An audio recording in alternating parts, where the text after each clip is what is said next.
અને આ જ વ્યક્તિએ ચોરી કરી છે, એ જ દાગીનો અહીંયા વેચાણો છે, એટલે પ્રૂવ થાય છે કે આ ગુનેગાર જ છે, તો એને સજા થશે. બરાબર. તો સજા થશે.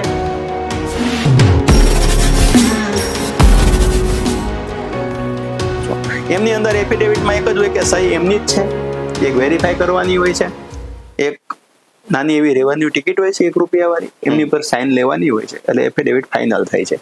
પણ એક અમારો પોઈન્ટ છે કે આધાર કાર્ડ લેવું ફરજિયાત છે. બરાબર. આધાર કાર્ડ વગર સોગંદનામું નક્કી નથી થતું કે ભાઈ આ એનું જ છે, એટલા માટે આધાર કાર્ડ લેવડાવીએ છીએ. એમાં અંદરથી મોબાઈલ નંબર ફેરફાર કરીને એનું પૂરેપૂરી ડિટેલ લખવામાં આવે છે, એની સહી કરવામાં આવે છે. જો ચોરીનો દાગીનો હોય તો કોઈ પણ માણસનો હાથ કાપશે કે ભાઈ આ તો હું ચોરીને લઈ આવ્યો છું, આ એફિડેવિટ કેવી રીતે આપી શકું, તો એ નહીં કરે અને એ બીજે વેચવાનો પ્રયત્ન કરશે. તેનાથી પણ સોની બચી શકે છે. અગર બધા ડોક્યુમેન્ટ લઈ અને કમ્પ્લીટલી સોનીએ લીધું છે અને પોલીસ અધિકારી આવે તો એક જ મોટો પ્લસ પોઈન્ટ છે અધિકારી માટે.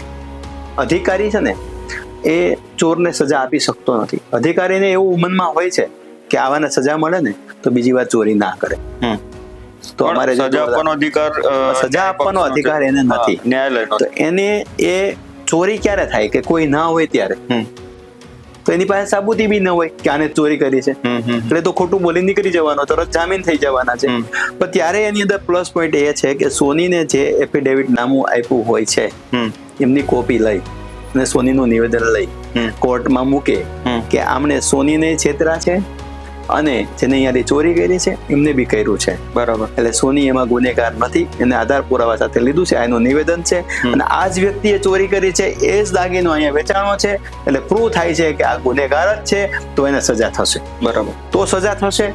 તો અને જરૂર પડે તો 420-409 મુજબ પોલીસ સોની પાસેથી પણ અરજી કરાવવાની. બરાબર. જેથી એનો પરિવાર 420-409 નો મતલબ એવો છે કે જે ચોર હોય એમનું ખાનદાનનું ટોટલ બેંક ડિટેલ્સ સીઝ થાય, એની મિલકત હોય એને સરકાર સીઝ કરી શકે. 420-409